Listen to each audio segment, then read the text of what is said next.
July 11th, 1943. The Solomon Islands. Dawn breaks over Bougainville with the kind of light that seems almost sacred, golden rays cutting through the morning mist, illuminating the jungle canopy below in shades of emerald and jade. The air is thick, humid, carrying the scent of rotting vegetation and salt from the distant sea. In a remote clearing carved from the wilderness by American combat engineers, a captured aircraft sits motionless on the packed earth runway, its twin engines silent, its fuselage gleaming dully in the early light. This is no ordinary prize of war. This is a Mitsubishi G4M, known to Allied intelligence as the Betty Bomber, the aerial workhorse of the Imperial Japanese Navy, now resting in American hands like a museum specimen awaiting dissection. The men who circle this machine move with a mixture of curiosity and caution. They are test pilots, engineers, intelligence officers, specialists flown in from across the Pacific Theater specifically to examine this technological trophy. Their footsteps on the tropical earth are measured, deliberate. Some carry clipboards, others cameras with bulky flash attachments. One pilot, a lean Texan named Captain Robert C. Mikesh, runs his hand along the bomber's aluminum skin, feeling the rivets beneath his palm, noting the thinness of the metal with a frown that speaks volumes. The aircraft seems almost delicate up close, its construction oddly fragile for a machine designed to carry death across thousands of miles of ocean. There is something unsettling about its proportions. The sleek, almost elegant fuselage married to those massive fuel tanks visible through inspection panels, the absence of armor plating where every American instinct says armor should be. This bomber, they are beginning to realize, is built on principles that defy Western military logic, constructed according to a philosophy of war that values range and speed over the survival of its crew. The Betty Bomber had become legend in the Pacific War long before this moment. Since December 1941, these twin-engine aircraft had ranged across the vast oceanic battlefield, striking Allied positions from New Guinea to the Philippines, from Wake Island to Darwin. Japanese naval aviators spoke of the G4M with professional respect, even pride. It could fly farther than any comparable Allied bomber, carrying a substantial bomb load across distances that seemed impassable, operating from bases hundreds of miles from their targets. In the opening months of the war, when Japanese forces swept across Southeast Asia and the Western Pacific with shocking speed, the Betty had been an instrument of that conquest, bombing enemy airfields, sinking ships, supporting amphibious landings with devastating effectiveness. To the men who flew it, the G4M represented technological achievement, a testament to Japanese engineering ingenuity and the nation's commitment to naval air power. But to the Allied pilots who faced it in combat, the Betty had earned another reputation entirely, one whispered in ready rooms and scrawled in after-action reports with grim consistency. One shot later, American fighter pilots called it or Flying Zippo or most tellingly, Flying Cigar, because of how spectacularly it burned when hit. P-38 Lightning pilots flying escort over the Solomon Islands had watched Betty formations disintegrate under fighter attack, individual bombers erupting into fireballs from single hits, spinning earthward trailing streams of flame and black smoke. The bomber's tendency to ignite had become so predictable, so universally observed, that veteran pilots would actually target the Betty first in mixed Japanese formations, knowing it was the easiest kill, the most vulnerable target in the sky. Something about this aircraft, despite its impressive range and payload, made it fundamentally unsuitable for the brutal reality of modern aerial combat. And now, with this intact specimen finally in American possession, the aviation specialists gathering around it in the Solomon Islands dawn are about to discover exactly why. The story of how this particular Betty came to rest on Allied soil is itself a tale of desperation and miscalculation. In early July 1943, as American forces tightened their grip on the Solomon Islands chain, a Japanese bomber squadron based at Rabaul had launched a night mission against Allied shipping near Rendova. This G4M, piloted by a young naval aviator named Lieutenant Koga, had sustained damage from anti-aircraft fire, not catastrophic damage, not the kind of hit that would have sent the bomber plummeting in flames, but enough to cripple one engine and damage the hydraulic systems. Koga faced the pilot's nightmare, too far from friendly territory to make it home, losing altitude gradually but inexorably, the jungle-covered mountains of Bougainville rising beneath him in the darkness. He made the decision to attempt a belly landing, to save his crew if he could, to deny the Americans his aircraft if possible. The landing, executed with considerable skill in near-total darkness, succeeded in the first objective but failed utterly in the second. The crew survived, melted into the jungle, began their desperate trek toward Japanese lines 30 miles distant. The bomber remained behind, relatively intact, a gift of intelligence beyond price. American patrols discovered the downed Betty 2 days later, half hidden beneath jungle foliage, its crew having made hasty attempts to sabotage critical systems before abandoning it. But the damage was superficial, reversible. Within a week, American engineers had repaired the landing gear, patched the damaged engine, and prepared the aircraft for flight. A captured Betty, not a crashed wreck to be photographed and measured, but a flyable specimen that could be tested, pushed to its limits, understood from the inside. The opportunity was extraordinary. For nearly 2 years, Allied intelligence had been piecing together information about the G4M from fragments, crashed components, aerial photographs, interrogation reports from captured aircrew. Now they could finally fly it, stress-test it, discover its strengths, and more importantly, its fatal vulnerabilities. Captain Mikush and his team spent the morning of July 11th conducting their preliminary examination, and with each inspection panel opened, each system traced, each design choice documented, a picture emerges that is both impressive and deeply troubling. The Betty's range, its most celebrated characteristic, comes from massive fuel tanks that occupy much of the fuselage volume, extending from behind the cockpit almost to the tail section. These tanks are integral to the airframe structure,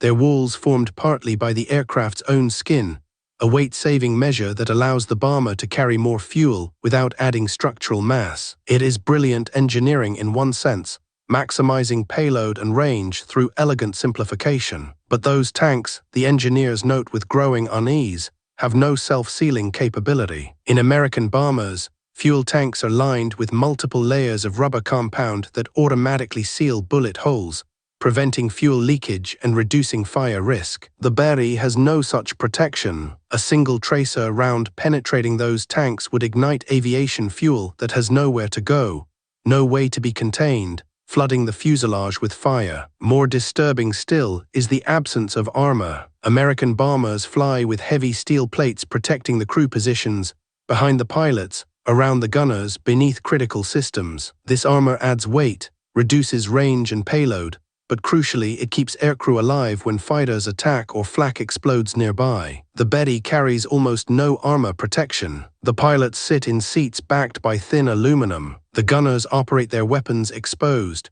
protected only by the aircraft skin, which is itself extraordinarily thin, lighter gauge aluminum than anything in comparable American designs. Running his hand along the fuselage interior, one American engineer can feel the metal flex under minimal pressure. This entire aircraft, he realizes, is built with one priority above all others: getting the maximum bomb load the maximum distance on the minimum fuel. Everything else, crew protection, damage tolerance, survivability, has been sacrificed to that singular goal. The philosophy behind these design choices is not random, not careless. It reflects a doctrine developed by the Imperial Japanese Navy in the years before the war, a calculated approach to aerial combat rooted in Japan's strategic circumstances. Japan was a resource-poor island nation preparing for a conflict across the vast distances of the Pacific. Her naval air forces would need to strike targets hundreds, sometimes thousands of miles from their bases. Range was not merely desirable, it was essential. And in the late 1930s, when the G4M was designed,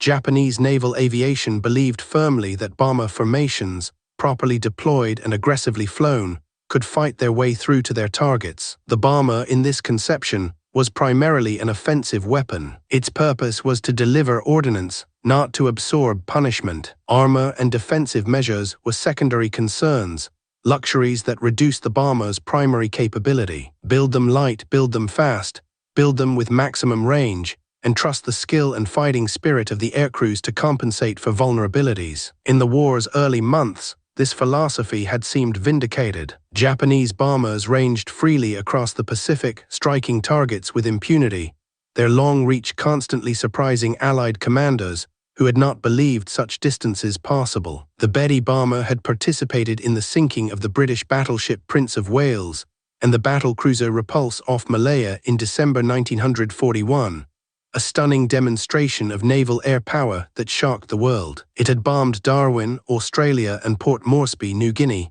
attacked shipping throughout the theatre, supported every major Japanese offensive operation. The G4M crews were elite aviators, superbly trained, tactically proficient, and they flew their vulnerable aircraft with skill and determination. But by mid-1943, the strategic situation has shifted fundamentally. American fighter aircraft are better than they were at the war's beginning, faster, better armed, flown by increasingly experienced pilots who have learned the Japanese aircraft's weaknesses. The P-38 Lightning, in particular, has become the Betty's nemesis, a twin-engine fighter with the speed to catch the Japanese bombers and the firepower to destroy them quickly. And destroy them it does, with regularity that borders on the routine. Combat reports filed by American fighter squadrons in the Solomons tell a repetitive story. Betty formations intercepted, Betty's burning, Betty's exploding, Betty's falling. The kill ratios are brutal, unsustainable. Japanese bomber crews climbing into their G4MS know the statistics, know what awaits them over the target areas, yet they continue to fly, continue to press home their attacks, because duty and honor demand it, because the alternative is unthinkable. When Captain Mikush finally takes the captured Betty airborne in the afternoon of July 12th, he experiences firsthand what Japanese naval aviators have known throughout the war: the aircraft's strange duality of capability and fragility. The takeoff is smooth, the controls responsive, the bomber climbs steadily, its twin Mitsubishi Kasei engines pulling it upward with satisfying power. The visibility from the cockpit is excellent, better than most American bombers, the greenhouse canopy offering panoramic views. At altitude, the Betty cruises efficiently, its range-optimized design evident in every aspect of its performance. Mikush can imagine flying this aircraft for hours, ranging across vast oceanic distances, navigating by sun and stars toward some distant target. There is a certain elegance to the machine, a purposefulness in its design. But when he banks hard, when he attempts evasive maneuvers, when he pushes the aircraft into the kind of violent defensive flying that bomber crews must execute when fighters attack, the Betty's vulnerabilities become viscerally apparent. The thin airframe shudders and flexes. The controls feel loose, imprecise. The aircraft is not built for this kind of stress, not designed to absorb battle damage and keep flying. And all around him, visible through the fuselage interior, are those massive fuel tanks, unprotected, filled with aviation gasoline, waiting to ignite. Mikush has flown B-17s and B-24, has experienced what it feels like to pilot an aircraft designed with crew survival in mind. The reassuring weight of armor plate behind him, the knowledge that his fuel tanks will self-seal if punctured, that the airframe can sustain terrible damage and still bring him home. The Betty offers none of that psychological security. Flying this bomber into defended airspace, he realizes, would be an act of profound courage bordering on fatalism. The technical evaluation report compiled over the following weeks is thorough, professional, and damning. The captured Betty is flown multiple times, tested under various conditions, its systems analyzed in exhaustive detail. American ordnance specialists conduct tests to determine exactly how vulnerable the fuel system is, using small-caliber weapons to simulate combat damage. The results confirm what combat experience has already demonstrated. Any incendiary round penetrating the fuel tanks causes immediate and catastrophic fire. The aviation gasoline ignites explosively, and because the tanks are integrated into the fuselage structure, the fire has nowhere to go but throughout the aircraft's interior. Crew survival time in such conditions is measured in seconds, not minutes. Escape from a burning Betty is theoretically possible but practically unlikely. The engineers document all of this with clinical precision, understanding that they are cataloging the reasons why so many Japanese airmen have died burning in these machines. But the report also acknowledges the G4M's genuine achievements. Its range remains impressive by any standard, over 2,000 miles with a full bomb load, even farther in reconnaissance configuration. Its bomb bay is spacious, capable of carrying a diverse array of ordnance including torpedoes for anti-shipping missions. The aircraft's speed, while not exceptional, is adequate for its role, and its production numbers are substantial. Japanese industry has built these bombers in quantity, deploying them across the Pacific Theater in numbers that represent a significant investment of resources and manufacturing capacity. The Berry is not a failure of engineering in the conventional sense. It is rather an aircraft perfectly optimized for a particular strategic doctrine, a doctrine that has been rendered obsolete by the realities of modern aerial combat. For the Japanese naval aviators who continue to fly the G4M through 1943 and 1944, each mission becomes an exercise in controlled dread. They know their aircraft's reputation. They know that American fighter pilots target the Berry preferentially, viewing it as the easiest prey in any formation. They know the statistics, the loss rates, the grim calculus that says their odds of completing a full tour of combat missions are poor and diminishing. Yet they continue to fly because duty demands it, because their comrades depend on them, because the alternative, refusing to fly, abandoning their responsibilities, is culturally unthinkable. The Berry becomes a test not of technological superiority, but of human willpower, a machine that measures the pilot's courage by his willingness to climb aboard it despite knowing its flaws. There are accounts, preserved in post-war memoirs and interview transcripts, of what it felt like to fly combat missions in the G4M. Lieutenant Masatake Okumura, a Berry pilot who survived the war, described the pre-flight briefings where crews would receive their target assignments with outward calm, while internally calculating their chances. The walk to the aircraft, he recalled, felt longer each time, the bomber seeming more fragile on its landing gear, its thin skin almost translucent in the tropical sunlight. During the flight to the target, the crew would maintain professional focus, checking navigation, scanning for enemy fighters, preparing weapons and equipment. But underneath the routine professionalism was a constant awareness of vulnerability, a knowledge that this mission could end in an instant, a tracer round, a flash of flame, the bomber transforming from aircraft into coffin before the mind could even register what had happened. Okumura remembered one mission in particular, a strike against Allied shipping near Guadalcanal in late 1943. His formation consisted of 9 Berry bombers with fighter escort. They were intercepted by American P-38s 40 miles from the target. The attack came from above and behind, the classic fighter bounce, and within the first pass 2 Berries were burning. Okumura saw them through his cockpit window, aircraft that moments before had been flying steady formation, now transformed into falling torches, trailing smoke and debris. One disintegrated entirely when its bomb load cooked off from the fuel fire. The other spun earthward more slowly, flames consuming it from tail to nose, and Okumura had time to wonder whether the crew was already dead or were dying consciously inside that inferno. His own aircraft shuddered from near misses,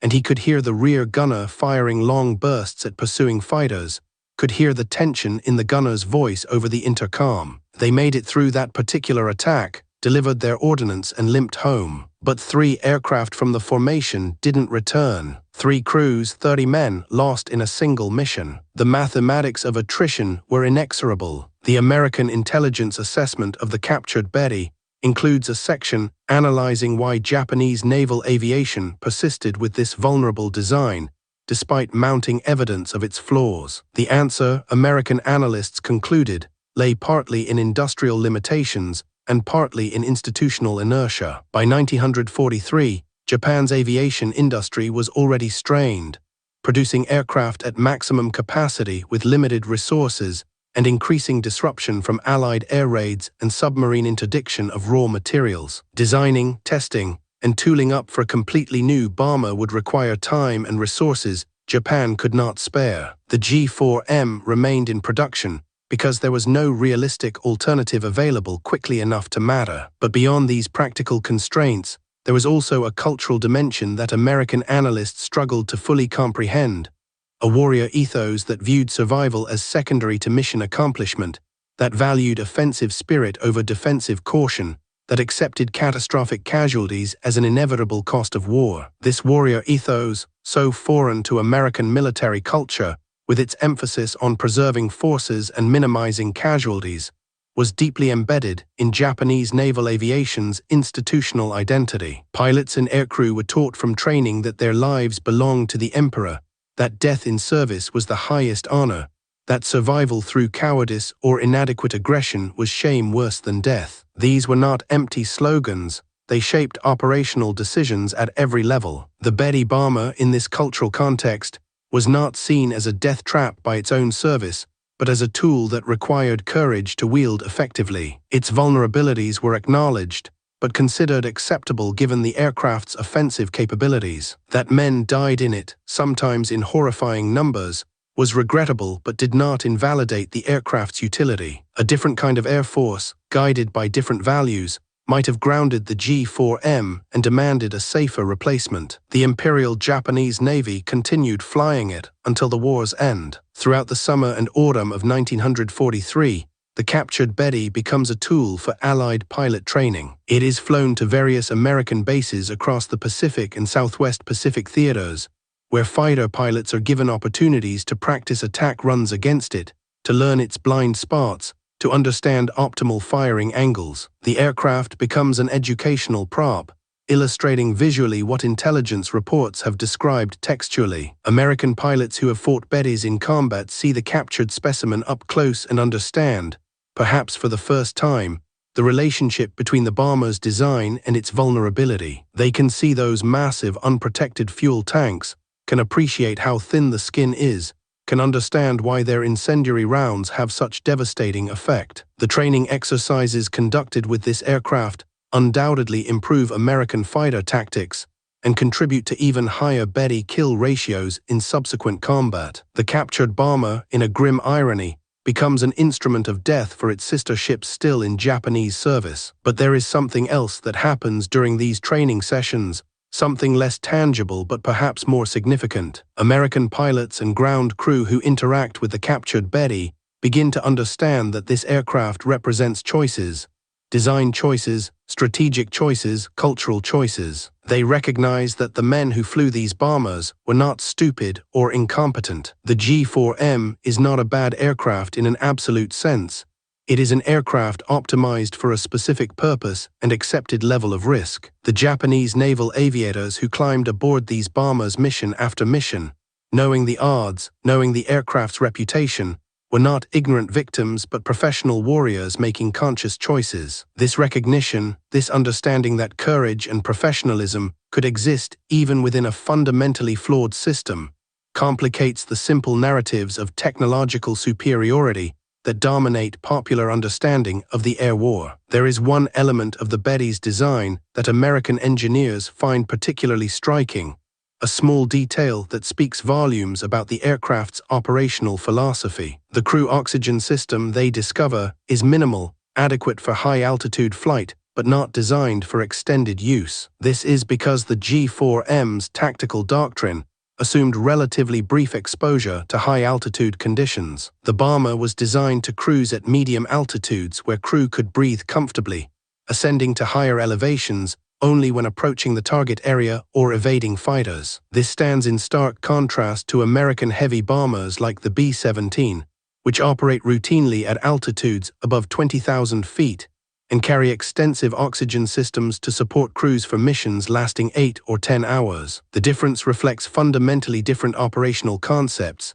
The American bomber as a strategic weapon designed to penetrate deep into enemy territory and survive the journey.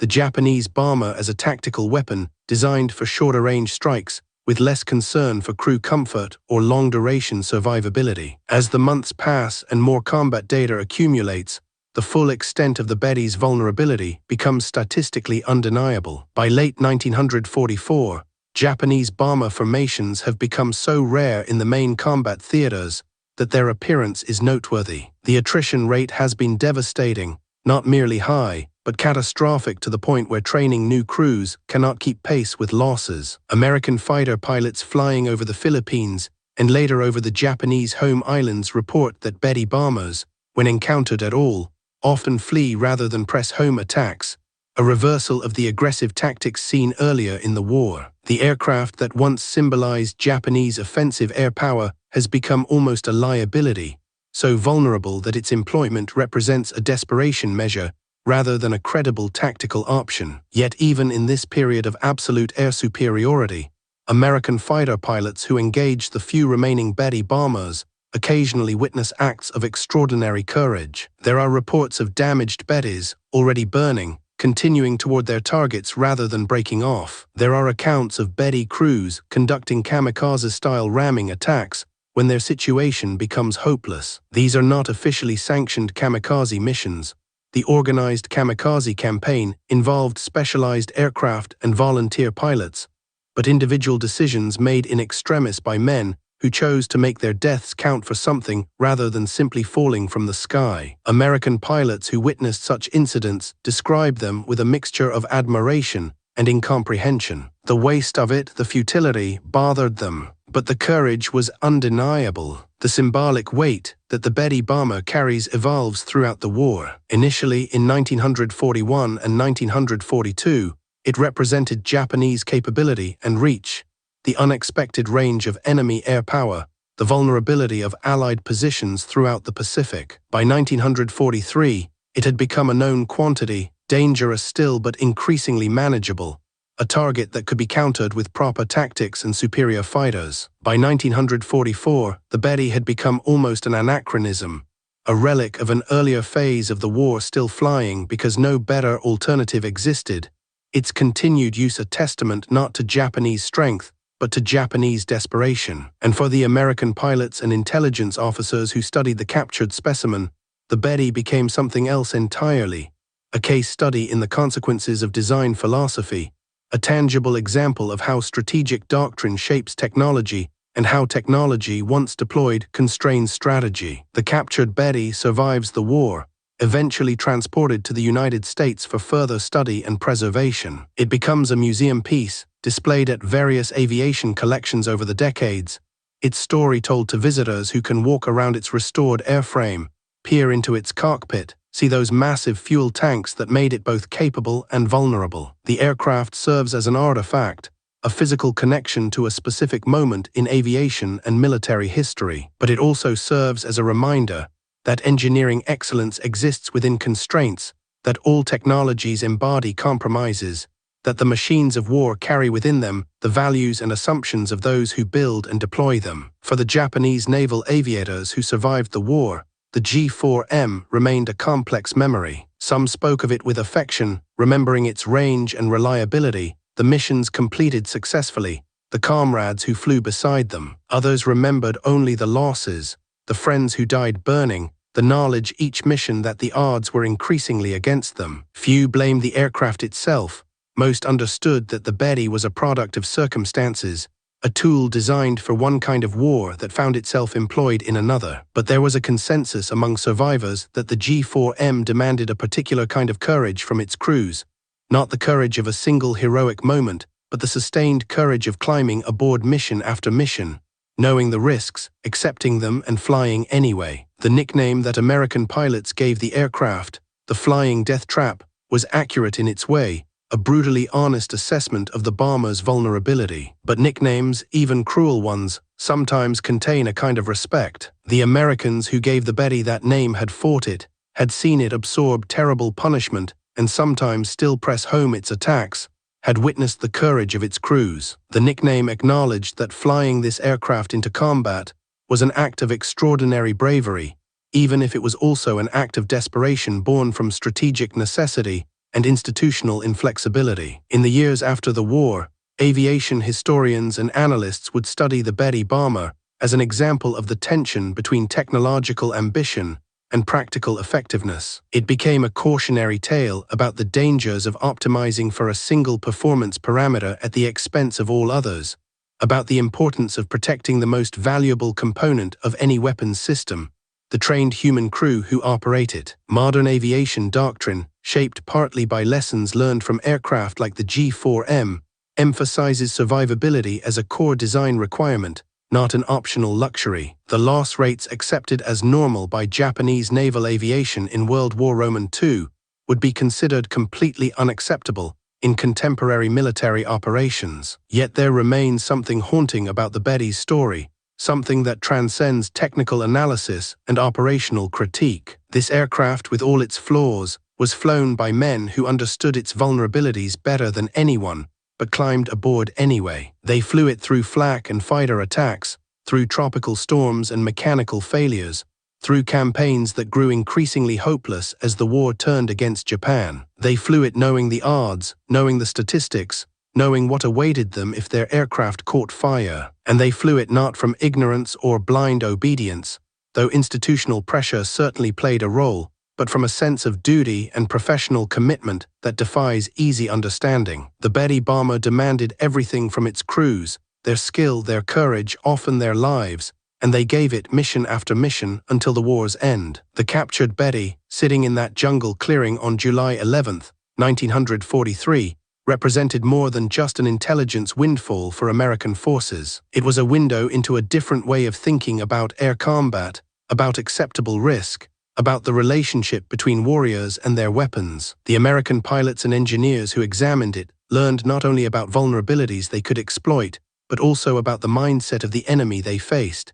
an enemy willing to fly aircraft that would be considered unsafe by Western standards, willing to accept loss rates that would ground an American squadron, willing to continue fighting long past the point where victory seemed possible. Understanding this, understanding that the war was being waged not just between technologies, but between fundamentally different military cultures, was perhaps as valuable as any technical intelligence the captured aircraft provided. As the Pacific sun set on that day in July 1943, the captured Betty sat silent on the American-held runway, a monument to choices and consequences. It was a machine built with brilliance and flawed assumptions, flown with courage and inadequate protection, deployed in a war that evolved in ways its designers never anticipated. The Americans who studied it would use their knowledge to kill more of its kind. The Japanese who continued to fly it would face ever-worsening odds. And the aircraft itself, this particular G4M with its registry number and combat history, would survive when thousands of its sisters burned, not through superior design or lucky circumstance, but through the accident of capture, the fortune of falling into enemy hands intact. There is a larger truth embedded in the Betty bomber's story, a truth about the nature of war and technology and human courage. Machines are built according to doctrine and resources and industrial capability, embodying the priorities and assumptions of their creators. But machines are ultimately operated by human beings who must live and die with the consequences of those design decisions. The G4M asked an extraordinary amount of its crews, more perhaps than any aircraft should ask. And those crews, trapped between duty and survival, between orders and instinct, between what their culture demanded and what their fear whispered, found the strength to fly it anyway. Their courage did not redeem the aircraft's flaws, did not make the Betty something it was not, but it did reveal something fundamental about human nature, that bravery exists independent of wise decision-making, that men can fight with determination even in futile causes, that honor and sacrifice persist even when strategy has failed. The captured Betty bomber, that single intact specimen seized in the Solomon Islands, became a teacher of hard truths. It taught American pilots where to aim for maximum effect. It taught intelligence analysts how strategic doctrine shapes technology. It taught historians how culture influences military effectiveness. And it taught to those willing to listen that behind every aircraft, behind every machine of war, are human beings making choices, accepting risks, finding courage where courage seems impossible. The flying death trap, the nickname given by enemies who respected the skill if not the wisdom of those who flew it, remains a testament to both the brilliance and the tragedy of technological war, to both achievement and failure, to both courage and waste. It reminds us that in war, even the strongest bravery cannot overcome fundamental design flaws, but also that flawed machines in the hands of determined warriors can still demand respect, still exact a cost, still write stories worth remembering.